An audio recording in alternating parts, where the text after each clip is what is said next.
चाणक्य ने चुना है। हाँ, और अब समय आ गया कि तुम मुझे जान ही नहीं, पहचान भी लो।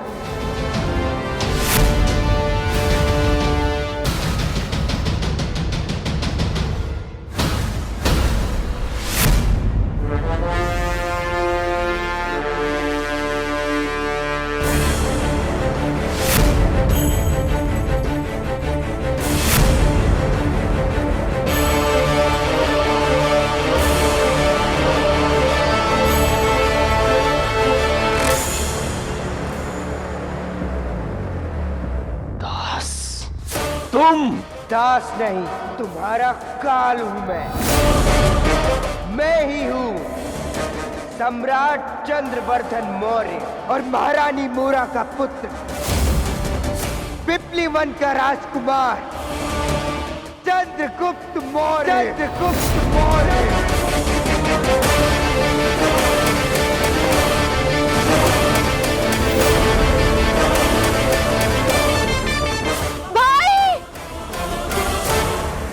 दुर्धरा, तुम अंदर जाओ।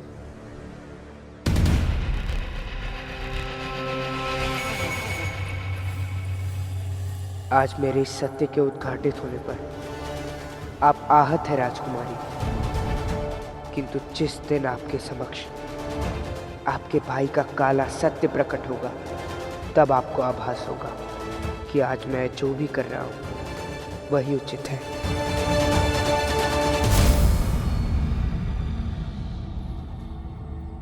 कदाचित इन शीशों के कटने से अधिक आनंद आपको इस शीश को देखने में आएगा। मुझे तुम लोगों की संकीर्ण विचारधारा पर खेद है। संसार में कुछ भी अहित हो जाए, तुम लोगों के लिए केवल वो दास ही है जो एक कारण है। यदि तुम उस चाणक्य को यहाँ पर लाने में सफल हुए तो ठीक, अन्यथा मैं तुम्हें शतरानी की चिता जलाने का अवसर अवश्य दूंगा।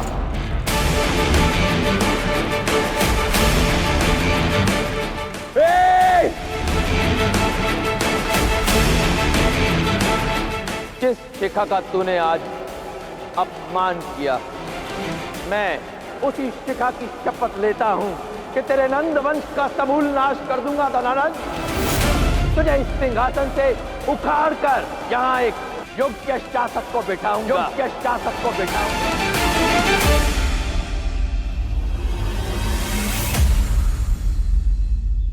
बहुत उत्सुक था मैं अखंड भारत के उस भावी सम्राट से मिलने के लिए जिसे मेरे सिंहासन पर बिठाने की प्रतिज्ञा उस चाणक्य ने ली थी, किंतु उस दरिद्र ब्राह्मण ने चुना भी तो किसे?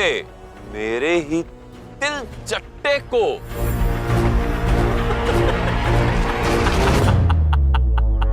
किंतु उस मूर्ख ब्राह्मण से और अपेक्षा भी क्या की जा सकती है? उसकी बुद्धि तो पहले से ही भ्रष्ट है, किंतु तुम पर मुझे दया आती है दास। तुम कितने प्रतिभाशाली हो, फिर तुम उसके प्रलोभन में फंस कैसे गए? क्या उसके संगत में रहकर तुम्हें भी यह भ्रम हो गया कि तुम इतनी विशाल, इतनी महाकाय मगध सेना को परास्त कर सकते हो? मेरे सिंहासन पर बैठ सकते हो? अपने इस भ्रम से बाहर निकलो दास, और यदि अपने प्राण बचाना चाहते हो तो मुझे उसका शीश ला कर दो जिसमें मगध के विनाश की योजना पनपे। यदि तुमने ऐसा किया तो मैं तुम्हारा ये विश्वासघात भूल जाऊंगा और तुम्हें जीवन दान दे दूंगा।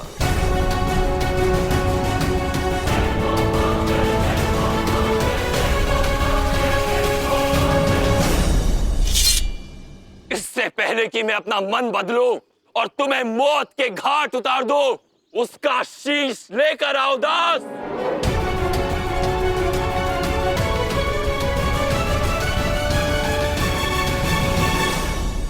जिसका आशीष शीश पर हो उसका शीश काटा नहीं जाता, बल्कि उसके समक्ष अपना शीश झुकाया जाता है। धनानंद, भ्रम मुझे नहीं तुम्हें है कि तुमसे तुम्हारा सिंहासन कोई नहीं छीन सकता, किंतु आज मैं वही भ्रम तोड़ने आया हूं।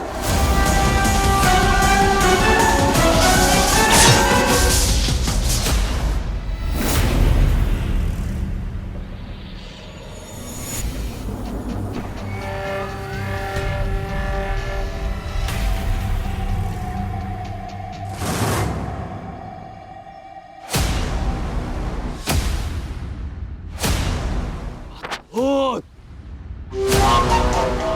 मैंने ये पाश महामात्य को ना देकर तुम्हें दिया, क्योंकि तुम मुझे इसके अधिक योग्य लगे। इतना ही नहीं, जब से तुम महल में आए मैंने तुम्हें उपहार दिए, तुम पर उपकार किया। तुम्हारे जीवन के स्वर्णिम क्षण मैंने तुम्हें दिए, और इसका ऋण तुम इस प्रकार चुका रहे हो, विश्वासघात करके। मेरे द्वार पर शत्रुओं की सेना लाकर तुमने ये प्रमाणित कर दिया कि वर्षों पुराने अपने विश्वास पात्र को छोड़कर तुम पर विश्वास कर मैंने बहुत बड़ी भूल की। व्यक्ति जो बोता है वही काटता है। धनानंद,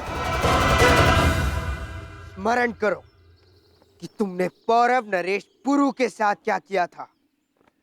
विश्वासघात। पुरु की हत्या भी धन के कारण हुई। स्मरण करो महाराज चंद्रवर्धन मौर्य के साथ क्या किया था। विश्वासघात। आपके समक्ष मित्रता का प्रस्ताव लेकर आया। आशा करता हूं कि हमारे बीच की एक शत्रुता और द्वेष समाप्त हो जाएगा। कल सभा में जो तुमने मेरे प्रति विष उगला था, उसे मैंने इस तलवार में लगाकर तुम्हें सूद समेत लौटा दिया है चंद्रवर्धन। समस्त पिपलीवन के वासियों और पिपलीवन जैसे अनेकों क्षत्रिय राज्यों के साथ क्या किया था। विश्वासघात। और यहाँ तक कि युद्ध में अपने भाइयों के साथ क्या किया था तुमने। विश्वासघात।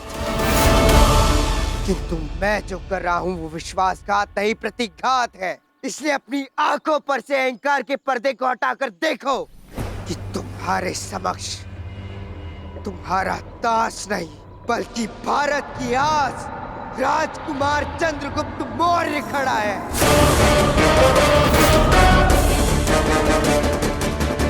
उस पिपलीवन का राजकुमार जिससे तुमने उसका सब कुछ छीन लिया था।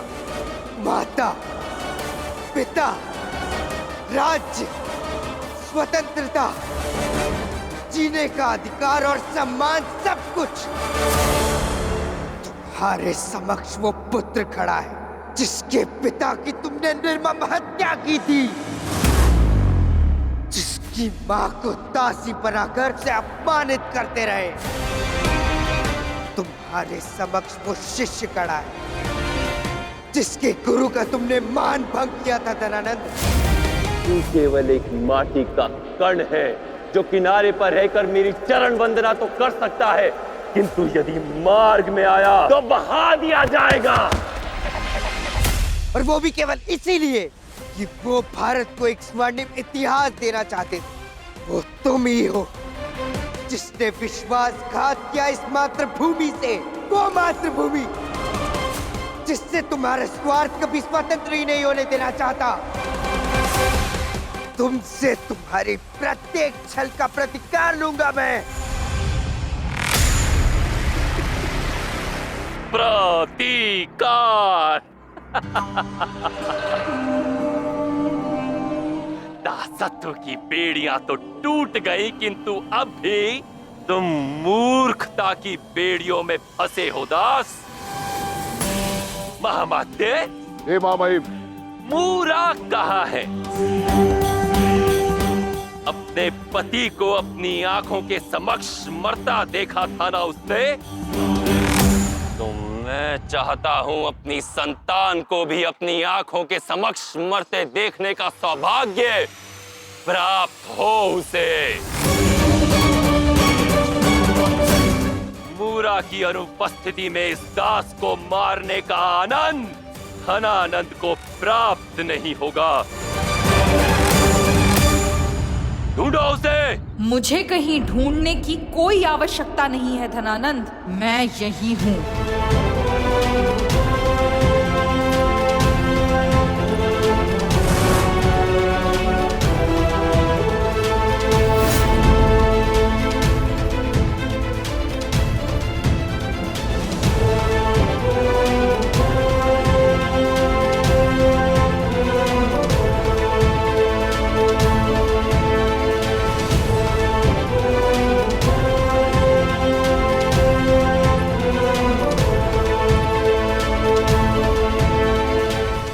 छुपी का खेल अब बहुत हो गया धनानंद।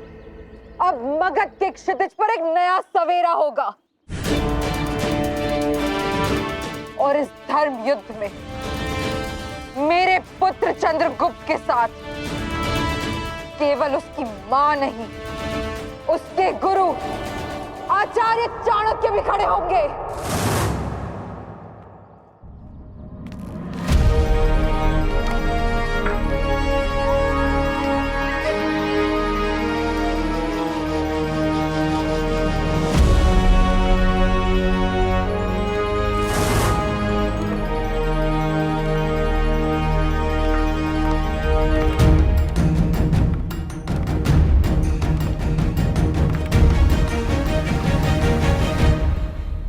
आशा करता हूं कि तुम सज्ज हो धनानंद, क्योंकि आज युद्ध है धर्म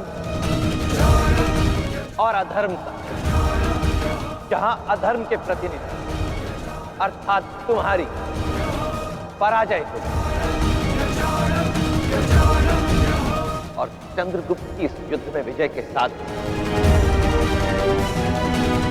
मेरी प्रतिज्ञा पूर्ण होगी।